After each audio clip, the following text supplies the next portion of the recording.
Hormuz প্রণালী কেন বৈশ্বিক জ্বালানি সরবরাহের জন্য এত গুরুত্বপূর্ণ? সংঘাতের কারণে জাহাজ চলাচল কতটা কমে গেছে? কতটি জাহাজ এখন উপসাগরীয় অঞ্চলে আটকে আছে? কেন জাহাজগুলো হরমুজ প্রণালী পার হতে এত ভয় পাচ্ছে? এই অঞ্চলে কতগুলো জাহাজ হামলার শিকার হয়েছে? নাবিকদের পরিস্থিতি এখন কেমন? আপনারা দেখছেন TVN24 নিউজ নেটওয়ার্ক। সবশেষ আপডেটে স্বাগত জানাচ্ছি আমি মৌসুম ইসলাম। ইরান, আমেরিকা, ইসরায়েল সংঘাত শুরুর 4 সপ্তাহের মধ্যে হরমুজ প্রণালী কার্যত অচল হয়ে পড়েছে, যা বৈশ্বিক জ্বালানি সরবরাহ ও বাণিজ্যে বড় ধরনের ধাক্কা দিয়েছে। সাধারণ সময়ে বিশ্বের প্রায় 1/5 তেল ও গ্যাস এই সরু জলপথ দিয়ে পরিবাহিত হয়। শুধু তাই নয়, বিশ্বের খাদ্য উৎপাদনের জন্য প্রয়োজনীয় সারের প্রায় 1/3 এই পথ দিয়ে বহন করা হয়। ফলে এই প্রণালীতে কোনো বিঘ্ন ঘটলে তার প্রভাব বিশ্ব অর্থনীতির ওপর সরাসরি পড়বে।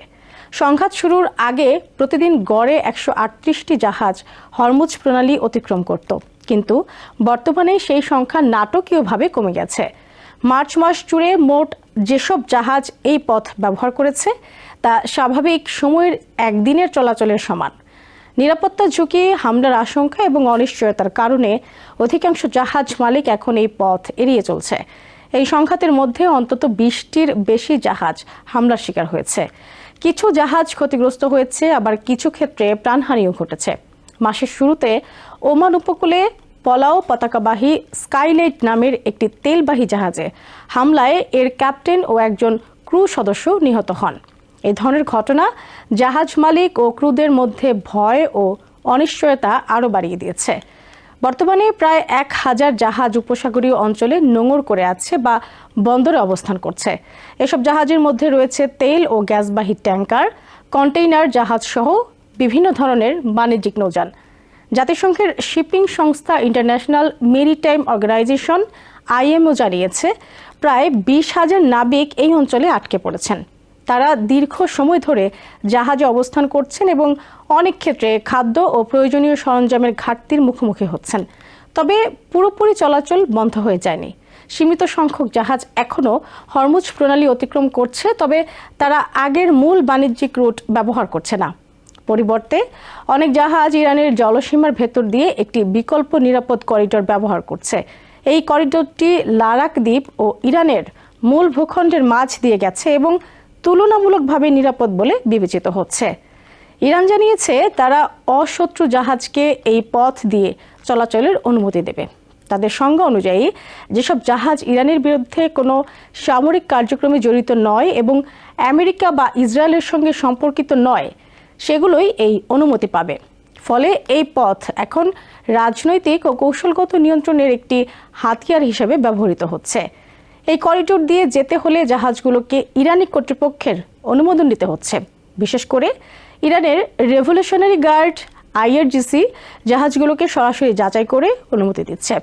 বিশ্লেষকদের মতে এটি অনেকটা টোল বুথ এর মতো কাজ করছে, যেখানে ইরান কার্যত প্রণালীর ওপর পূর্ণ নিয়ন্ত্রণ প্রতিষ্ঠা করেছে এবং জাহাজ চলাচল পর্যবেক্ষণ করছে। যদিও আনুষ্ঠানিকভাবে টোল আরোপের বিষয়টি স্পষ্ট নয়, তবে কিছু ক্ষেত্রে জাহাজ নিরাপদে পার হওয়ার জন্য অর্থ প্রদান করেছে বলে জানা গেছে। বিশ্লেষকদের মতে কিছু বড় তেলবাহী জাহাজের ক্ষেত্রে এই অর্থের পরিমাণ $2 মিলিয়ন পর্যন্ত হতে পারে। ধারণা করা হচ্ছে আন্তর্জাতিক নিষেধাজ্ঞা এড়াতে এই অর্থ চায়না মুদ্রায় পরিশোধ করা হয়েছে। তবে ইরানের অনুমতি পেলেও নিরাপত্তা নিশ্চিত নয়। IRGC এককভাবে পরিচালিত না হওয়ায় বিভিন্ন গোষ্ঠীর মধ্যে সমন্বয়ের অভাব থাকতে পারে, যার ফলে কোনো জাহাজ বিলম্বিত বা আটক হওয়ার ঝুঁকি থেকেই যাচ্ছে। ফলে জাহাজ মালিকদের জন্য ঝুঁকি এখনও অত্যন্ত বেশি। এই পরিস্থিতিতে আন্তর্জাতিক সম্প্রদায় হরমুজ প্রণালী পুনরায় চালু করার চেষ্টা করছে। সংযুক্ত আরব আমিরাত, ব্রিটেন, ফ্রান্স, জার্মানি, কানাডা ও অস্ট্রেলিয়া সহ 30টির বেশি দেশ যৌথভাবে নিরাপত্তা নিশ্চিত করার উদ্যোগ নিয়েছে। ব্রিটেন একটি আন্তর্জাতিক নিরাপত্তা সম্মেলনের প্রস্তাব দিয়েছে, যেখানে একটি কার্যকর ও সমন্বিত পরিকল্পনা তৈরির চেষ্টা করা হবে। এদিকে সামুদ্রিক বীমা খাত জানিয়েছে সংঘাতের মধ্যেও বীমা কভারেজ পাওয়া যাচ্ছে, তবে এর খরচ আগের তুলনায় অনেক বেশি বেড়েছে।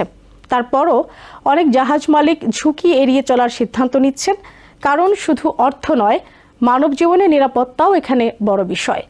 বিশ্লেষকদের মতে যুদ্ধ শেষ হলেও হরমুজ প্রণালীতে স্বাভাবিক বাণিজ্যিক কার্যক্রম ফিরতে কয়েক মাস সময় লাগতে পারে, কারণ এই সময়ে তৈরি হওয়া ঝুঁকি, অনিশ্চয়তা এবং আস্থাহীনতা কাটিয়ে উঠতে সময় লাগবে। হরমুজ প্রণালী এখন বৈশ্বিক অর্থনীতি, জ্বালানি নিরাপত্তা এবং ভূ রাজনীতির কেন্দ্রবিন্দুতে পরিণত হয়েছে। ইরানের নিয়ন্ত্রণ, সীমিত চলাচল, নিরাপত্তা ঝুঁকি এবং আন্তর্জাতিক কূটনৈতিক প্রচেষ্টা সব মিলিয়ে এই গুরুত্বপূর্ণ জলপথের ভবিষ্যৎ এখনও অনিশ্চিত এবং পরিস্থিতি দ্রুত পরিবর্তিত হতে পারে। নিউ ইয়র্ক থেকে সম্প্রচারিত TVN 24 টেলিভিশন বিশ্বজুড়ে বাঙালির কণ্ঠস্বর।